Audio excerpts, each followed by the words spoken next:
Good morning from Port St. Lucie. This is Professor Tefero with Lesson 12 of Chinese History Overview.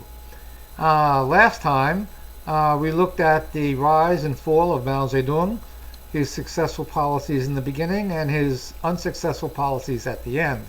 And finally, we found that Deng Xiaoping took over from Mao, and he initiated special economic zones and one party, two principal systems, utilizing socialism and capitalism in order to make the state of China grow and become stronger. Let's look at the beginnings of Deng Xiaoping. Deng Xiaoping was involved in the Long March. He was involved in the long CCP struggle against the KMT. He was a general. He was a tactician. He was a formulator of economic policies to keep the CCP running. He went back and forth to Russia to get money. He knew a little bit more about money than Mao and most of the other CCP leaders. And so, when it came time to find a successor for Mao, the CCP turned to Deng Xiaoping because he was economically the soundest candidate for the job. And in 1968-69, you needed somebody who had an economic mentality to make China a stronger economic force. Deng Xiaoping began slowly, and he was a chimney smoker. He used to smoke two cartons of cigarettes a day. I don't know how he lasted as long as he did, but he smoked 2 cartons of cigarettes a day. He had one going after the other. And he liked to play bridge. He was a good bridge player. But in any event, he started with the general announcement that from this day forward, we're going to use the Communist Party with 2 systems.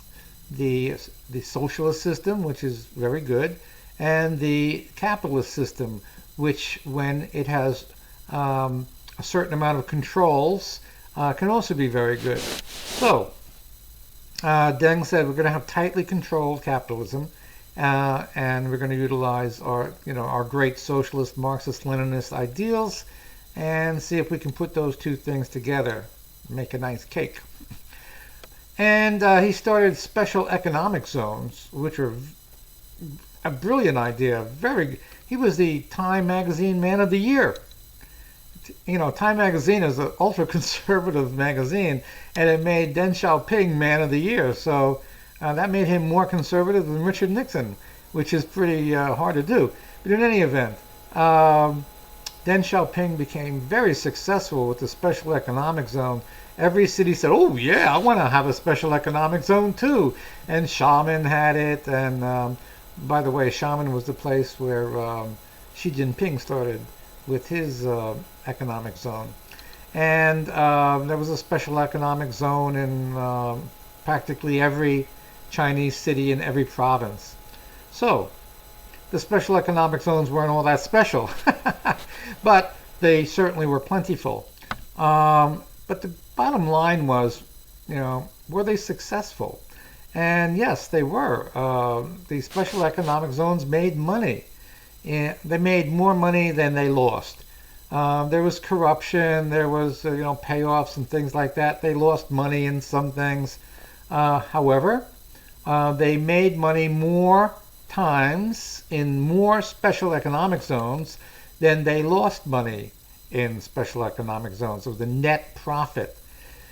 Whenever you're having a net profit for your business, and the CCP was a business, make no mistake, it still is a business, and the CCP was very happy with Deng. The only thing that spoiled the broth, so to speak, was in 1979 with the Tiananmen Square massacre, and this caused great worldwide concern and condemnation. Oh, you killed those poor 2,000 students. And poor Deng Xiaoping is thinking to himself, yeah, well, it was those 2,000 students who started the Cultural Revolution last time and killed 30 million Chinese. So, let's get a grip on it. We're not going to let college students run China. It's just not going to happen. And unfortunately, he could not overcome the criticisms from Tiananmen Square, and he had to be succeeded by Hu Jintao. I'm sorry, Jiang Zemin.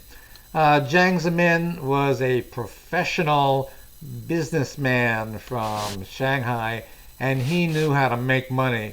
He knew how to make money even better than Deng Xiaoping because he had been making money his whole adult life. He had nothing to do or very little to do with the military aspect of the CCP and the Chinese Civil War. He was concerned about making money. You don't live and work in Shanghai unless you're concerned about making money. You're not going to, make speeches on the corner there in the park saying, we need lots of Marxism.